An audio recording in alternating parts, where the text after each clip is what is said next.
You're listening to the Decisive Podcast, insights and analysis to empower confident decision-making.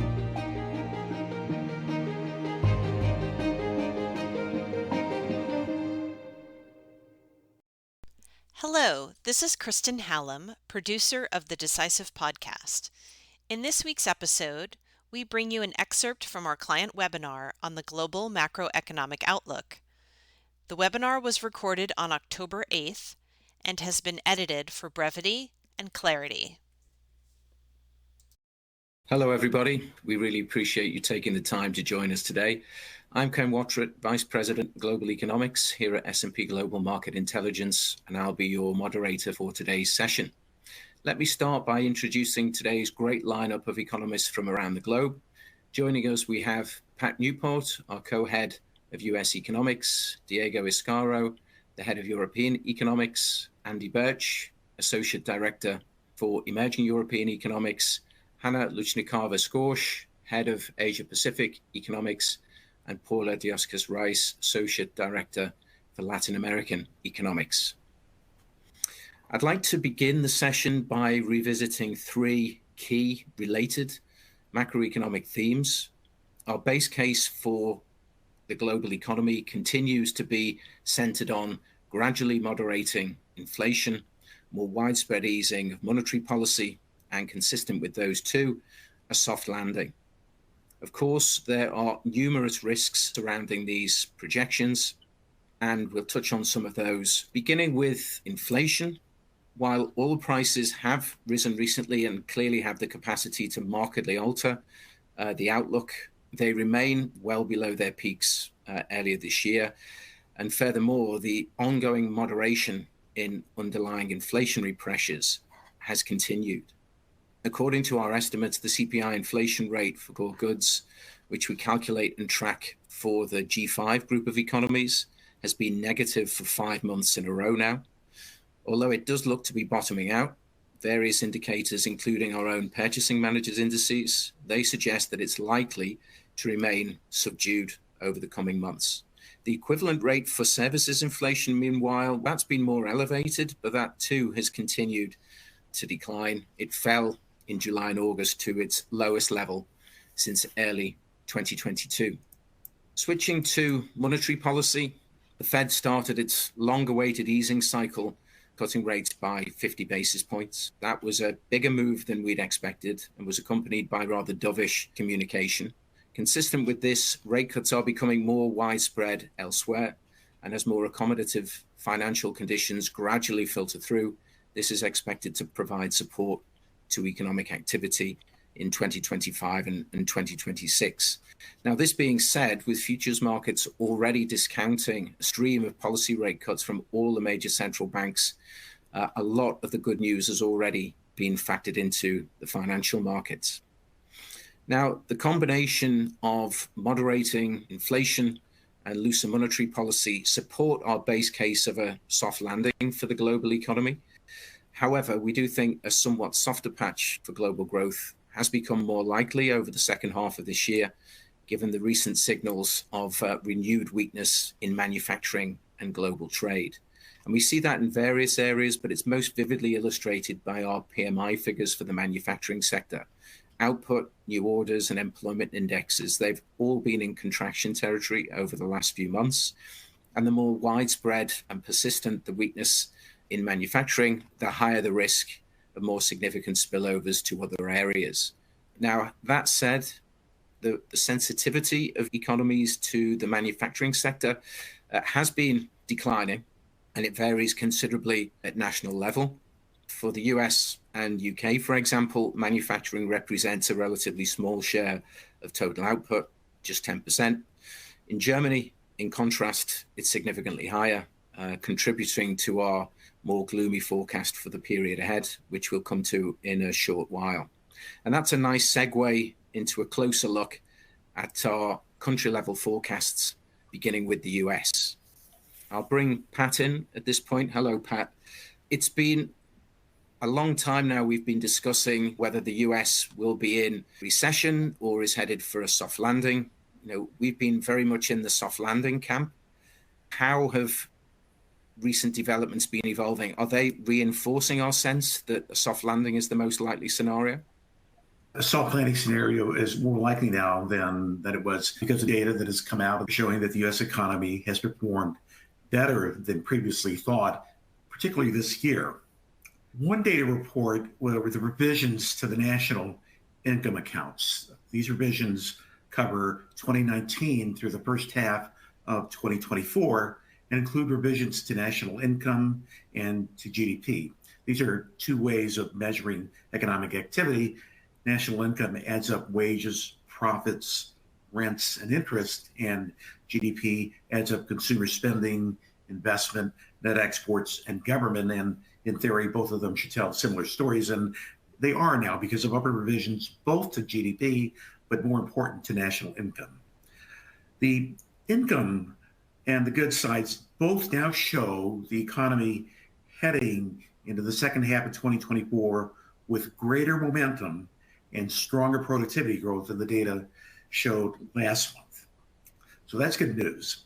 Inflation has come down faster than anticipated. And in fact, if you just look at the last 3 months of data, we're already at 2%, although we think that's just a temporary blip. And the Fed looks at inflation year over year at 12-month intervals, not at 3-month intervals. So we're not quite there yet. The labor market is balanced, but more important, it's solid across many dimensions. Payroll employment is growing at a steady rate. Real wages are rising in line with productivity growth. The labor force participation rate of women is at an all-time high, and the participation rate of prime age workers, those 25 to 54, is approaching an all-time high, and the unemployment rate is really low. Not everything is rosy in the labor market. Firms have slowed hiring, and that's why the unemployment rate has risen. And the quits rate has dropped below pre-pandemic levels, and that's not good because it indicates that workers are staying put at their jobs because they can't find better jobs at another company. So we have been forecasting a soft landing for some time, but the new data suggests that we'll be landing sooner and smoother than we had been anticipating. An obvious follow-up question. If the momentum in the US economy looks pretty solid, why do we expect it to slow down? There are at least 4 reasons for this. One of these is the ongoing effects of Fed tightening. So up to now, the high interest rates have mainly been felt in the housing sector, especially home sales. But the high interest rates have also slowed business investment and dampened consumer spending. And as long as the federal funds rate is above its long-run equilibrium rate, it's going to suppress growth. The second reason we expect a slowdown in growth is that the effects of special factors that boosted growth in 2023 and 2024 are fading. Stimulus spending, infrastructure spending, tax credits for buying electric vehicles, tax subsidies for building microchips and battery plants. The effects of these policies are mostly behind us. So going forward, the effects of these policies will fade and in some cases be a drag on growth. Now, we've also benefited from very strong productivity growth, but going forward, the likelihood is that productivity growth will revert back to trend. The third reason for the slowdown is that although the dollar has lost ground recently, it's still quite strong, and so it's weighing down on exports. And so we expect net exports to be a drag on growth this year and in 2025. And the fourth reason that we expect a slowdown is that we don't expect the stock market to continue rolling along as it has recently. The cessation of rapid gains in equity values will weigh in on consumer spending through wealth effects. Thanks, Pat. So very clear. So soft landing, still the base case, and slowdown coming in the period ahead. The picture in continental Europe has been a lot less favorable, and I'd like to bring Diego into this at this point and switch to Western Europe. We've seen high frequency data recently indicating a renewed weakening of underlying growth momentum in Western Europe. What's driving that, Diego? Yes, you're right. Recent high-frequency data continues to point to a soft patch in activity in Western Europe. And this is a trend that has been clear in the data since the start of the third quarter. And it can be clearly seen in the latest PMI figures, with the Eurozone Composite Index standing in contractionary territory for the first time in 7 months in September. The survey continues to show the manufacturing sector being the main drag on activity, as it has been the case in the last couple of years. But the most concerning development in September was a weakening of service sector activity, which has been the main driver of growth in the first half of this year. Outside the Eurozone, the UK composite PMI is still outperforming the Eurozone, but also lost some momentum in September as businesses wait for more clarity in terms of fiscal policy coming from the autumn budget.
Thank you for listening to the Decisive Podcast from S&P Global. Please subscribe and join us for next week's episode. Until then, stay curious and stay informed.